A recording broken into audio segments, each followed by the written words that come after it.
First Sergeant Kep here with Company D, 2nd United States Sharpshooters, and thanks for joining us on this episode of Sharpshooter Minutes. Today I'm going to show you my first attempt at trying to make Sharps cartridge boxes. These ones are fully functioning, and in here I even have my 12 percussion caps wrapped in a Harper's Weekly, as the label says. Now, as those of you who are familiar with sharpshooters know, that we carried extra cartridges not only in the tin, but also in our knapsack. And our tins are also different because we have wooden blocks to preserve our linen cartridges for our 1859 Sharps rifles. And the other reason why Sharps cartridge boxes are very handy for a sharpshooter is because we routinely kept these handy. There are many written accounts from sharpshooters during the Civil War who would actually use these more than their actual cartridge box on their belt. When you're shooting from behind cover, or you have a good shooting position, or you're firing prone, just being able to get your rounds out of your box will speed things up and make things a lot easier. So let's get started into what we need to make these. You're going to need some brown paper. Now, there's all sorts of ways you can do it.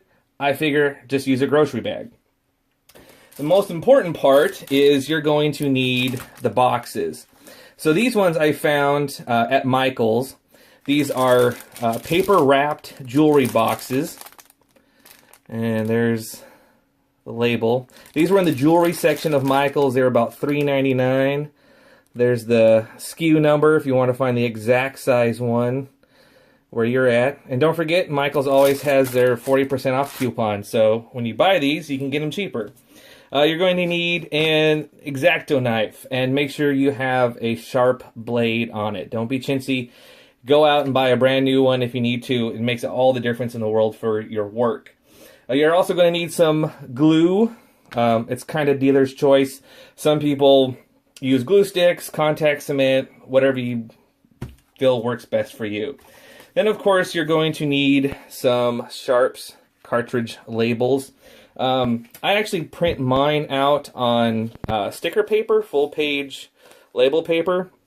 You could just use regular paper and glue it on, and I think that would be a lot more original. And there are some people out there that are actually selling correct Sharps cartridge box stamps that, if you get serious into this, you might want to consider. Then you are going to want a ruler of some sort. Don't need a big fancy one. Actually, I use most of my work, I found this popsicle stick works great for me. So that is pretty much all you need to get started on this. So let's move on to the first part. Okay, so now we have one of our boxes.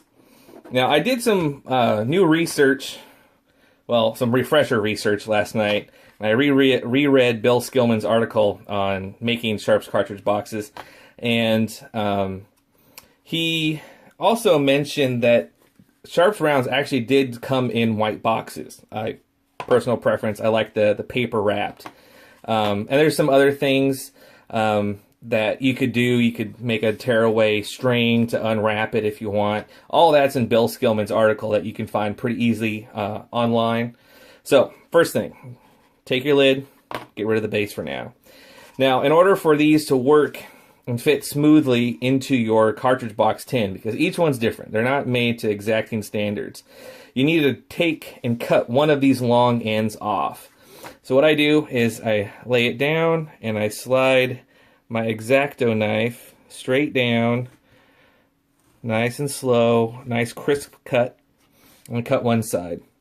And then I come over and I cut straight down the other side. Okay? Now I come on the inside, and along the crease, I remove the back. I'll start with light strokes. You don't have to do all of this in one fell swoop. And this is a little interesting building one of these looking through a monitor, so yours will probably look a lot better.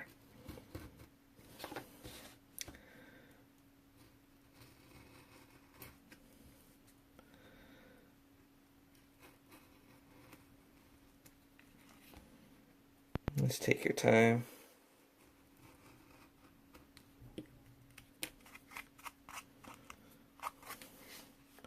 There we go. Now our back is off. Now sometimes you might see how the paper actually extends a little further. You might choose to square that up. See how it sticks off the back? Right about there. So you'll want to come back and cut the paper wrap off to the white of the jewelry box.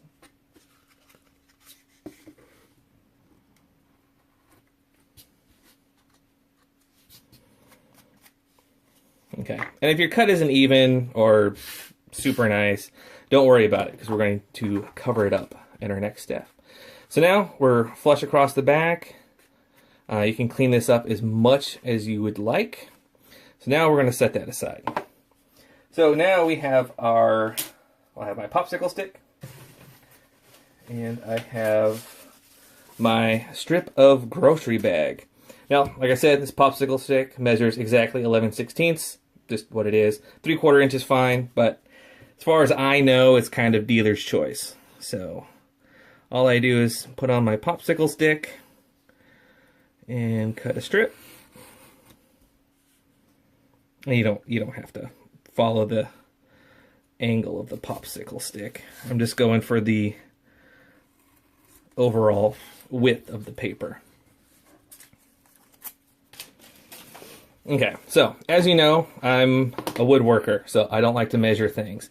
So what I'm going to do is take this piece of paper and line it up to the inside diameter of the box. Now this may not show up that well on camera, but you just butt it up on the inside, and you take your X-Acto knife and you cut.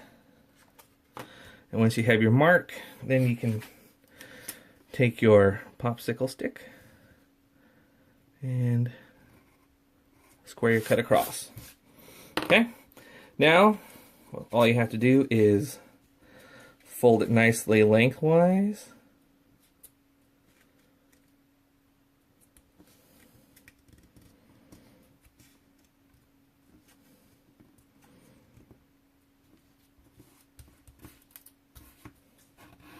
Having a nice crease is going to help you line everything up when you glue it. So now I take my glue. All I could find was my wife's thread banger glue. And here's a top tip. You don't need a ton of glue. So you just put a little bit in there, and then you smooth it around with your finger. And if you have any excess, if you have any pools, wipe it off with your finger.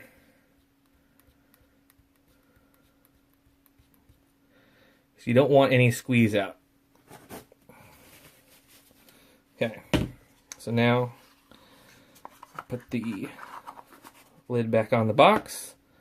I take my new hinge. Now since I have that really nice crease, everything just falls into place to the top of the lid. And I try to line up my paper to the sides. And then you just smooth it out as best as you can.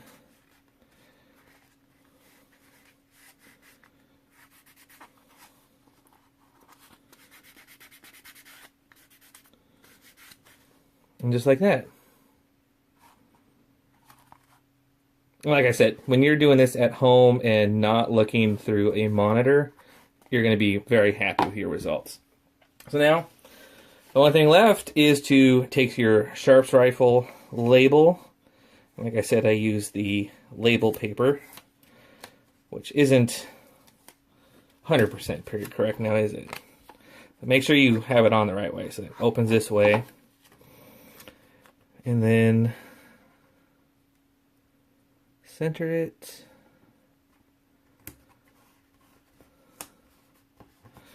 Smooth it all the way down. Now you do the same thing if you glued yours on, as we did for the hinge. Now, all you want to do is probably let it sit and dry for about maybe 10 or 15 minutes before you put it to any heavy use. But now you have a perfectly working Sharps cartridge box that will fit into just about any cartridge tin. But now you say, hey, First Sergeant, you always like giving out gold stars for our star charts. What can we do to make these even better? Well, what you can do is make your rolls of caps. As you can see, I have it in there. Now, I use pieces of Harper's Weekly. Now you may think, oh my gosh, you're not using originals. No, I don't have that kind of budget to use originals. And so it's actually pretty easy. Most sutlers sell the little packets of reproduction Harper's Weeklies that I think are pretty overpriced. But most, well actually there's many full editions of Harper's Weekly available online that you can just print. So if you're really into authenticity, you can find your perfect period correct weight paper, and then you can print it out front and back. I just do it on my printer and just do the one side. I find generally for rolling the caps, a whole column width works pretty well. And then all I do is take my, actually this is a bit long. And as you do this for the first time, you'll kind of want to cut yours long so you can experiment with the overall length of how many you need to fit 12 musket caps. So now what I'm going to do is roll this tightly around a pencil. So you may be saying, hey, First Sergeant, musket caps have a greater diameter than a standard pencil. It's like, you're absolutely right. I'm trying to form the paper into a cylinder so it stays. Now, if any of you out there are musket shooters, you Enfield and Springfield guys are probably going to be pros at this. I usually just start with crimping an end, but you can also twist it. And then, just like that, you have a tube. And then you start taking your caps. Now what I find works for me, since I have big fingers, is I'll just kind of set them on my pencil and then push them down. And then I load up 11 more and I twist off, and it fits perfectly in your Sharps cartridge box. This has been First Sergeant Cap with Company D, 2nd United States Sharpshooters. Thanks so much for liking, commenting, and subscribing. If you'd like the written version of this, I'll have this up on our website at 2nduSSS.com. We'll catch you next time.